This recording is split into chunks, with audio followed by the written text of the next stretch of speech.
జై శ్రీరామ్, శ్రీమాత్రే నమః, జై జనసేన, జై పవన్ కళ్యాణ్, జై వారాహి. వందే మాత్రం ప్రేక్షకులకు అందరికీ నమస్సుమాంజలు. యుద్ధం ఎప్పుడు కూడా వాంఛనీయం కాదు. ఇప్పుడు ప్రస్తుతం ప్రపంచంలో మిడిల్ ఈస్ట్ దేశాల్లో జరుగుతున్న యుద్ధంలో అమెరికా, ఇజ్రాయిల్ గల్ఫ్ దేశాలు ఒకవైపు, ఇరాన్ ఒకవైపు జరుగుతున్న భేతావహమైన యుద్ధంలో పరిస్థితులు అగమ్యగోచరంగా మారి దీని ప్రభావం యావత్ ప్రపంచం మీద పడింది. ప్రత్యక్ష ప్రభావం యుద్ధం జరుగుతున్న దేశాల వాళ్ళు దీర్ఘకాలిక రోగాలకి వాటికి లోనే అది మరీ భయంకరంగా ఉంటుంది. ఈ యుద్ధంతో సంబంధం లేని భారత్ వంటి దేశాలు కూడా బాధితులయ్యాయి. ఏంటంటే ఎగుమతులు ఆగిపోయాయి, మనకు కావాల్సిన దిగుమతులు ఆగిపోయాయి. ఇప్పుడు ప్రధానంగా మనకు కావాల్సింది ప్రపంచం మొత్తం ఆధారపడేది క్రూడ్ మీద. క్రూడ్ దిగుమతులు నిన్నటి దాకా అయిపోయి ఈవేళ ఇరాన్తో చర్చల అనంతరం హర్ముజ్ జలసంధి నుండి మొట్టమొదటిసారి భారత్కి మాత్రమే అనుమతి ఇచ్చింది ఇరాన్. ఆ 2 నౌకలు బయలుదేరి ముంబై పోర్టుకు చేరుకున్నాయి. సరే, ఇక్కడ తక్షణం ఇబ్బంది పడుతున్న రంగం ఏదంటే ఎల్పిజి గ్యాస్. క్రూడ్ నిల్వల్లో 45 రోజుల దాకా ఉందని కేంద్ర ప్రభుత్వం ప్రకటించింది.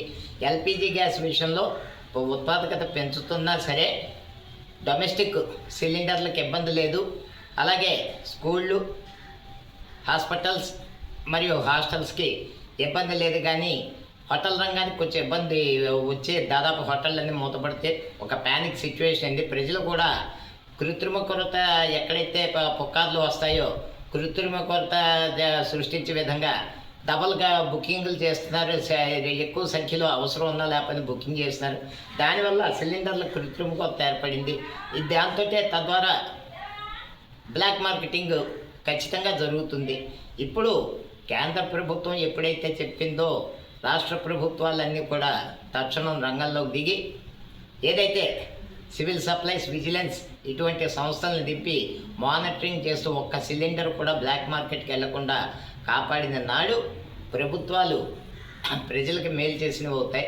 ఇక రాబోయే రోజుల్లో యూరియా కూడా కొరత ఏర్పడుతుంది. ప్రభుత్వాలు, అన్ని రాష్ట్ర ప్రభుత్వాలు కూడా ఎప్పటి నుంచి రైతుల్ని ప్రకృతి సిద్ధమైన వ్యవసాయం వైపు మరల్చి రాబోయే రోజుల్లో యూరియా కొరత కూడా అరాకొరాగానే ఉంటుంది. అందులో ఏ విధమైన అనుమానం లేదు.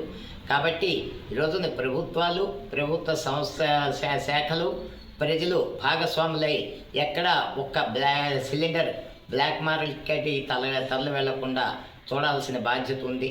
ఇంకా వేసవకాలం వచ్చింది కాబట్టి స్కూళ్ళకి ఒంటిపూట సెలవులు ఇచ్చి హాస్టళ్ళు, హాస్పిటల్స్కి గ్యాస్ సరఫరా అయ్యేలా చూడాలి. హోటల్ రంగం ఎప్పుడైతే మూతపడిందో ప్రధాన దేవాలయాలు తిరుపతి, శ్రీశైలం, శ్రీకాళహస్తి, విజయవాడ వంటి దేవాలయాలకి అన్నప్రసాదం నిమిత్తం గ్యాస్ సరఫరా ఆగకుండా చూడాల్సిన బాధ్యత ప్రభుత్వాల మీద, ఆయిల్ కంపెనీల మీద ఉన్నాయి.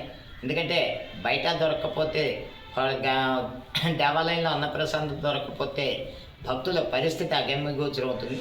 తక్షణం ప్రభుత్వం చర్యలు తీసుకొని ఎల్పిజి ఉత్పత్తి పెంచి అన్ని రంగాలు త్వరితగతిన మళ్ళీ పునరుజ్జీవనం చేసే విధంగా చర్యలు తీసుకోవాలని కోరుకుంటూ వందే మాత్రం. జై హింద్.